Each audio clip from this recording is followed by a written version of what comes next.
There are a lot of people who show off their pigs at the farm show, but there is only one head hog. I heard that. This guy has earned himself the distinction as the half-century red-headed hog handler from Hanover.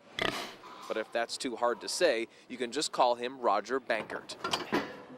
These are Durocs. He's a retired Utz potato chip truck driver who discovered his passion for pigs when his uncle bought him one at the farm show 55 years ago.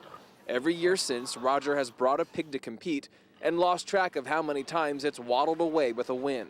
Really, I have to sit down and count them. I really do. I got the ribbons at home in the attic. It's about more than the wins, though. Roger has met some good friends here and passed the pastime to his kids and grandkids. We have 2 left yet in 4-H, grandkids yet, but we brought it up through it. And it's the way you like it. He says he'll keep showing hogs for as long as he can get around.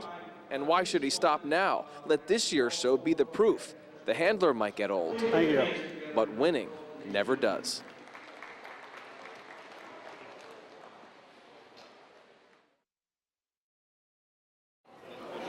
Baxter, come on. Tuesday at the farm show is bittersweet, always is. Easy, come on. And more so this time for Scott Gardner, who after 4 years of trying finally raised the top junior market steer in the state. This is the first time I've won this deal, and it's pretty sweet too, so I mean, yeah, definitely scratched one off the old bucket list, that's for sure. He's been taking care of Baxter every day since April, when the steer moved on to his family's farm in Fayette County. Yeah, this will be the first one we'll actually, break even on. We haven't done too well the past couple of years. So. But his time with Baxter is about to end. As grand champion, Baxter will get auctioned off. In fact, his price started to rise before he even took the stage. And the bids rolled in. Worst thing you can do is win once, because once you win once, you get a little taste, and then you just want to keep winning some more. The final bid came in well above market price, $13,000. Thanks. That's the easy part. The hard part, saying goodbye.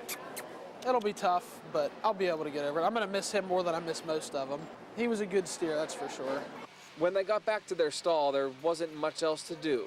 Scott gave Baxter a silent pat and then left to auction off another animal. So goes life on the farm. On the Johnson family farm, there are 2 pigs, 4 rabbits, and 16 goats. But there is no duo on the farm quite like No Mercy the goat and Beanie, her handler. My baby actor. You'll rarely ever see one without the other. Got my eyes on you. In fact, when the goat was a kid, Beanie dressed her in a diaper. That way she could keep her in the house. She was my first goat, what my mom put in my name. I raised her since she was born, and she's just my baby. But unlike the other exhibitors at the farm show, Beanie pretty much knows her prized pet will never win. Her mom even warned her about it. The goat is too chubby, has too narrow a frame, and her knees knock. Structurally, No Mercy is not a top-of-the-line goat. I could pick apart so many faults that she has structurally, but Beanie loves her. And so when they were lined up in their final judging order, Beanie was perfectly content standing with No Mercy as they came in dead last. I never will give up on her. The real reward is not in the ring. It's all the time they spend together outside it. 2 creatures that have nothing in common except their friendship. But for this girl and her goat, that's all they need. Sensory qualities, aroma, flavor. You could say Dottie Weber has been preparing her whole life for this one taste, and this one, and this one. The only way to get to the farm show's top baked goods prize We have quite a variety of fruitcakes here. is through her palate. Not sure what this is. This one actually looks the best. Wow, we have a lot of banana here. There's so many different looks and tastes and textures, and that's what's so surprising, that one recipe can look so different.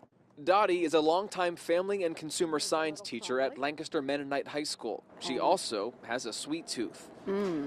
It'll take her less than an hour to sample just about everything on this table. We have a lot of possibilities here. Muffins, cookies, breads, and cakes. When you cut it, you can almost tell whether it's going to be a good cake or not. She checks for taste, of course, but also for texture, density, how it's made, how it looks, and how much she wants another one can bite. go. Notice she rarely actually eats what she's tasting. That's what helps me to get through all of this. No. There usually are some duds, but in most categories, the competition could not be closer. The winners are displayed all week in the main hall, but for the desserts that don't make the cut, their trip to the farm show ends here. Hi, buddy. When you're raised on a farm, sometimes it's hard to get away from the farm, especially when it travels with you. It's just giving her that streamlined look that we're... The Hauer family is no stranger to the farm show. It's better than having everybody around the table at Christmas. Or to the way of life the show celebrates. Learn to appreciate it more when you're brought up on it because of the fact that you know the value of it. 3 generations of the family work on their cattle farm in Northampton County. The 4th generation is starting to show an interest. You can only hope when you have children that they'll like what you like. You can't force that. And I mean, obviously he's not old enough to decide what he likes, but I think he really enjoys animals. Say, clip them just right. The farm has kept the Hauers together, fed their family and countless others. When you have something in your life that clicks, it's like the door's open to many new things, and that's pretty much what the Angus cattle have done for us. Life on the farm is not easy, though. It's a lot of hard work. Even at a year old, little Ethan knows that. It's why he's already resting up so he can continue the family legacy.